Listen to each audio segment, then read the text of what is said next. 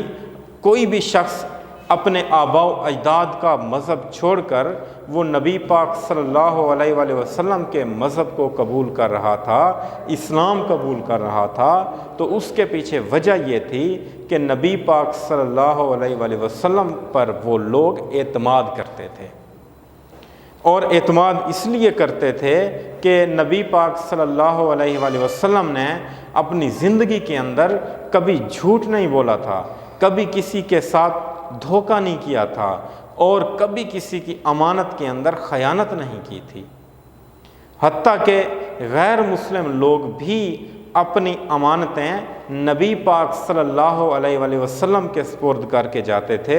کیونکہ ان کو اس بات کا بھروسہ تھا کہ اگر ہماری امانت محفوظ رہ سکتی ہے تو وہ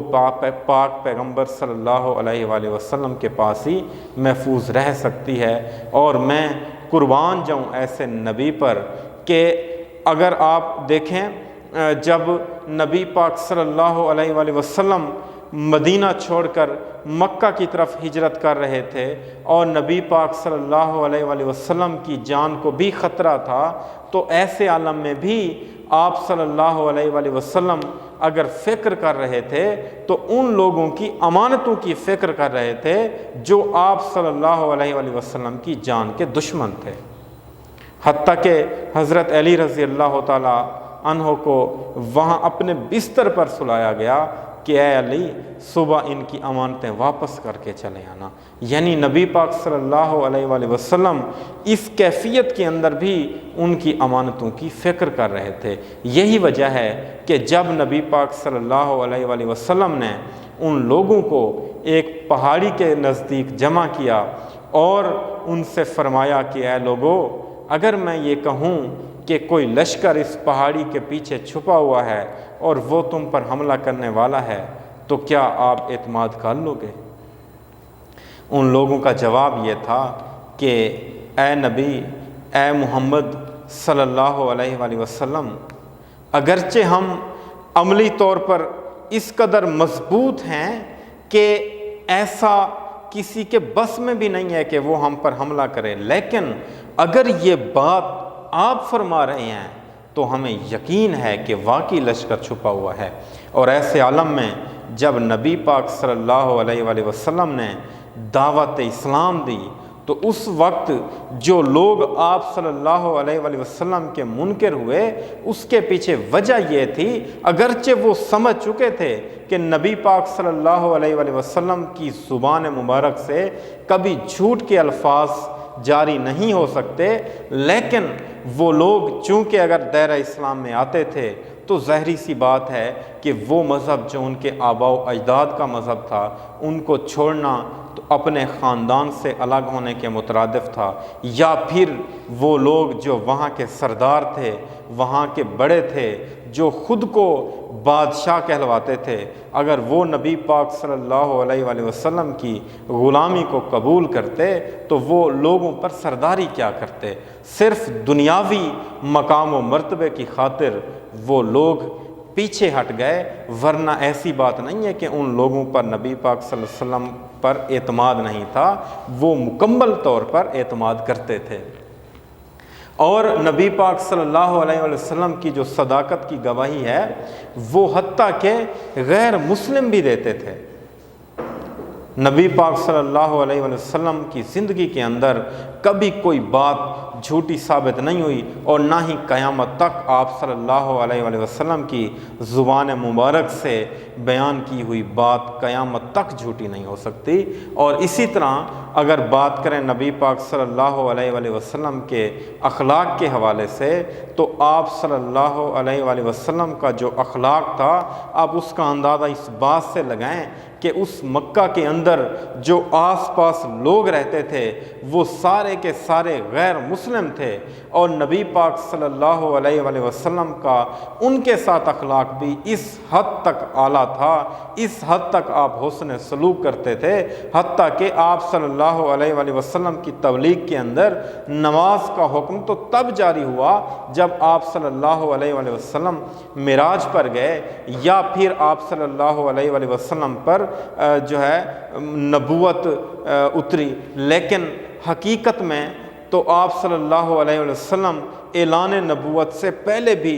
جو ان لوگوں کے ساتھ سلوک کرتے تھے، اس جیسی مثال بھی آج تک جو ہے کہیں نہیں دیکھی جا سکتی، اور آپ صلی اللہ علیہ وآلہ وسلم اخلاق کے اعلیٰ مرتبے پر فائز ہیں۔ اور یہ بات جو ہے ہمیں قرآن پاک سے مل جاتی ہے۔ اللہ تعالیٰ فرماتے ہیں اور بے شک آپ اخلاق کے بلند مرتبے پر فائز ہیں، اور اسی طرح ارشاد نبوی بھی ہے کہ مجھے بہترین اخلاق کی تکمیل کے لیے بھیجا گیا ہے۔ شعر دیکھیے کہ آپ کا قول و عمل تفسیر ہے قرآن کی، اتباع مصطفیٰ معراج ہے انسان کی۔ اس کے بعد شعر نمبر 3 پر آتے ہیں۔ کیا نام ہے شامل ہے جو تکبیر و عظام ہے، اس نام کی عظمت کے ہیں قربان دل و جاں۔ اس میں لفظ تکبیر آیا ہے جس کا مطلب ہے اللہ تعالیٰ کی بڑائی بیان کرنا، اور عظمت کا مطلب ہے بڑائی یا بلندی۔ شعر کا مفہوم یہ ہے کہ حضرت محمد صلی اللہ علیہ وآلہ وسلم کے نام کی عظمت کا یہ عالم ہے کہ یہ نام تکبیر و اذان کا لازمی جز ہے۔ میرے دل و جان اس نام کی عظمت پر قربان ہے۔ عزیز طلباء و طالبات، ایک بات یاد رکھنا کہ یہ نعت ہم صرف اس لیے نہیں پڑھ رہے کہ اس کی تیاری کر کے ہم پیپر میں لکھیں گے، بلکہ اس کے ساتھ ہمارا عقیدت کا رشتہ ہے۔ آپ دلی محبت کے ساتھ جو ہے ان اشعار کو دیکھیے گا،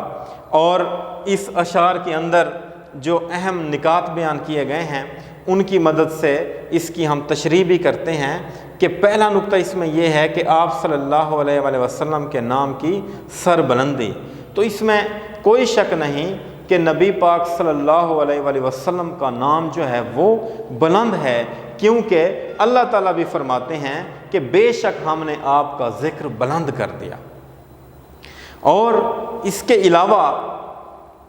اگر ہم بات کریں کلمہ کے حوالے سے، تو جہاں پر کلمہ کے اندر اللہ تعالیٰ کا نام آیا ہے، وہیں اس کے ساتھ اس کے محبوب صلی اللہ علیہ وآلہ وسلم کا بھی نام آیا ہے۔ یاد رکھیں کہ کوئی شخص ساری زندگی بھی یہی پڑھتا رہے کہ لا الہ الا اللہ، لا الہ الا اللہ، اور اگر ساتھ میں وہ محمد رسول اللہ نہیں پڑھتا تو تب تک وہ جنت میں داخل نہیں ہو سکتا، یعنی وہ دائرہ اسلام میں داخل نہیں ہو سکتا۔ بھلے کلمہ طیبہ ہوں یا کلمہ شہادت ہوں، نبی پاک صلی اللہ علیہ وآلہ وسلم کا نام جو ہے اللہ تعالیٰ کے نام کے ساتھ ہے، اور جب تک کوئی اس پر ایمان نہیں لاتا تب تک کوئی دائرہ اسلام میں داخل نہیں ہو سکتا۔ اور اس کے علاوہ